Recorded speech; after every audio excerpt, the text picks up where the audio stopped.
Welcome back. Well, it won't be easy for Sarkozy to inject new life into an old European partnership. He'll be dealing with some of the Arab world's most difficult countries. The Lebanese are facing political stalemate and a spate of high-profile assassinations. Internationally isolated, Syria stands accused by the US of sponsoring terrorism. Algeria, Morocco and Tunisia have all seen al-Qaeda-sponsored attacks this year. These countries all maintain strong unilateral ties with one European country, and that's France. They were French colonies for much of the 20th century. Well, joining us again are our guests in London, Jacques Rolland, Head of European Research at the Global Policy Institute of the London Metropolitan University. In Paris, Nassif Hitti, Arab League Ambassador to France. And in Rabat, Lassan Haddad, a Moroccan political analyst. Jacques Rolland in London, let me come to you for this part of the programme first, because the European Union already has strong ties with Mediterranean countries of Africa. I mean, could this proposal be seen perhaps as a way for France to dictate the terms of the relationship between the two continents?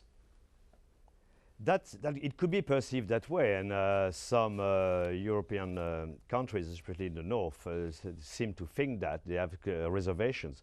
The Commission also has asked for clarifications, but Sarkozy says that it's more important than that. It's not just that. There's the issue. He thinks that the big issue is the future peace in Europe and in the world is based on what's happening not far around the Mediterranean and the Middle East. And the aim of that is to try to prevent the clash of civilization that some have wanted. And for that, they think that we should follow the model of the European Union founding fathers, Jean Monnet and Robert Schuman, and are trying to work together on some concrete projects, the same way as the European Union started working on the coal and steel common policy in the early 50s, which eventually led to the utopia of the European Union being realized. And I think that small steps can be taken, means that countries which had difficult relationships in the past, it's all about forgetting all the clashes we've had in the past and try to build a common future together, because the safety of our children in both parts of the world are dependent on it. So there is a generous aim, and there is something of a pipe dream on it, but it's beginning to take shape, because I think the response has been quite good, and realize that through small steps where countries co-own the principle. That's the most important thing. While the Barcelona process was not seen as a kind of co-development where countries were not on equal basis, willing countries decided to work together on some projects, could improve situation. And there also the issue would be to try to improve links between Arab countries. Like, for example, at the moment, Algeria and Morocco do not trade with each other. And in the Barcelona process, you have dealings, but between countries, between individual countries. You have unilateral agreements between the European Union and individual countries. There the idea is to try to also promote cooperation between Arab countries themselves and European countries. Okay, I want to get another thought, if I can, from Lassan Haddad in Rabat, and just talk quickly about Israel, because Israel's membership of the Union is causing some consternation among Arab states. I mean, but do you really think we could see a situation, perhaps, where Tzipi Livni, the Israeli foreign minister, would be visiting Colonel Gaddafi in Libya and talking about economic cooperation? It's never going to happen, is it? I don't think so. I mean, like, immediately, but I think there are all kinds of problems that this union can stumble on. There is the problem of Algeria and Morocco that we have talked about, and without resolution of the Sahara problem, I don't think they will also, like, talk to each other seriously. They talk now, but not really seriously. There is also the problem between Lebanon and Syria. There is the problem between Turkey and Greece. There are territorial problems between Morocco and Spain. I mean, of course, I mean, the most complex of all of those issues is, of course, the Israeli-Arab problem. And I think this is a grandiose kind of vision. It does not take into consideration all of these kinds of obstacles and hurdles.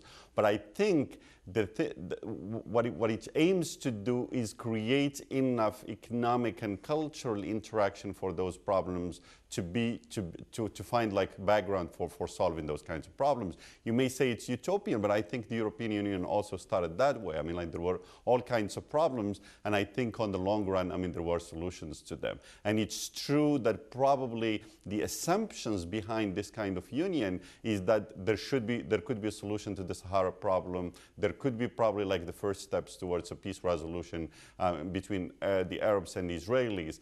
I mean, are those really killing assumptions that if they don't happen, I mean, would the process, all of it falter? I don't know. I mean, like the future will tell us, but I think it's a very bold kind of step into the unknown. Nassif Hitti in Paris, let me bring you back in here because Nicolas Sarkozy is showing a friendlier face towards the US than perhaps his predecessor Jacques Chirac ever did. I mean, do you think this union may help Washington to achieve its objectives in North Africa through closer ties with Paris, perhaps? No, I don't think so. I mean, these are two different issues, regardless of the warming up of relationship between France and the US on one hand, and the competition that does exist, which is a normal, natural matter between states and among states in trying to build influence in the Maghreb area and in other areas.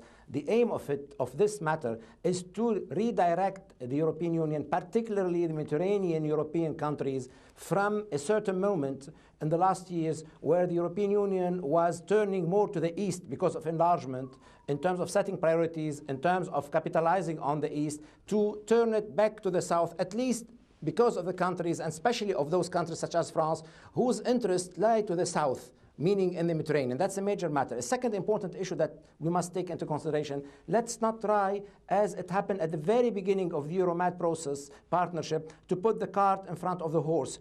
If you don't address properly the Arab-Israeli conflict, and I'm not suggesting that any cooperation with in the Mediterranean must be hostage, particularly in economic and other areas, to the Arab-Israeli conflict. But unless you address it properly, you cannot give full power, entirely empower such a process, such a new process.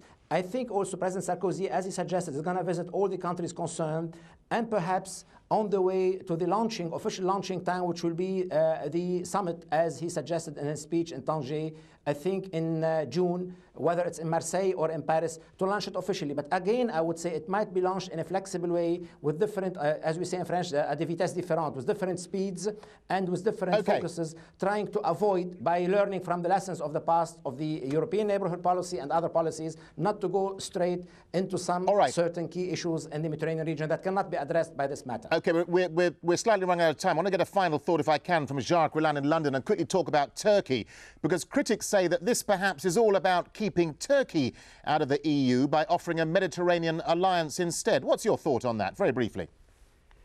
No, definitely not. That's, I know there's a suspicion in the first place, but now Sarkozy has dissociated himself from that. And I think the Turks have understood that. And France has had a more positive attitude towards Turkey of late. They've agreed to carry on the negotiations for Turkey's future membership of the European Union. And Sarkozy has been at great pains to stress that it is not a way to get around the Turkey issue. Dr. Lassane Hadda in Rabat. I mean, critics say that France is hijacking the EU's South Mediterranean policy to serve its own interests. What's your thought on that? I don't think so. I mean, I think there is partial truth in that, but I think also that France sees a lot of opportunity in the Mediterranean, and I think also, I mean, like economic opportunity, cultural opportunity, and if you read or if you listen, for example, to the speech of Sarkozy, it was full of idealism and romanticism about this is the birthplace of civilization and culture, and I think there is a genuine effort to recreate that kind of birthplace of culture in a sense. But I think there is also a lot of threats. I mean, there is a belief that if we don't tap into this kind of opportunity, it will become a threat. And the threat is fundamentalism, is terrorism, is illegal immigration, is narcotics, and all of those kinds of problems. And I think there is a sense that the future of Europe is in the Mediterranean, but also the biggest threats will come from the south. I mean, which is southern Mediterranean countries. OK, gentlemen, I'm afraid we have to leave it there. Dr. Lassane Hadda in Rabat, Nassif Hitti in Paris and Jacques Rolland in London. Thank you very much indeed for talking to us. And thank you so much for joining us here on this edition of Inside Story. We welcome your comments and, of course, your suggestions. Please email them to us at insidestory@aljazeera.net. From the whole team here, goodbye for now.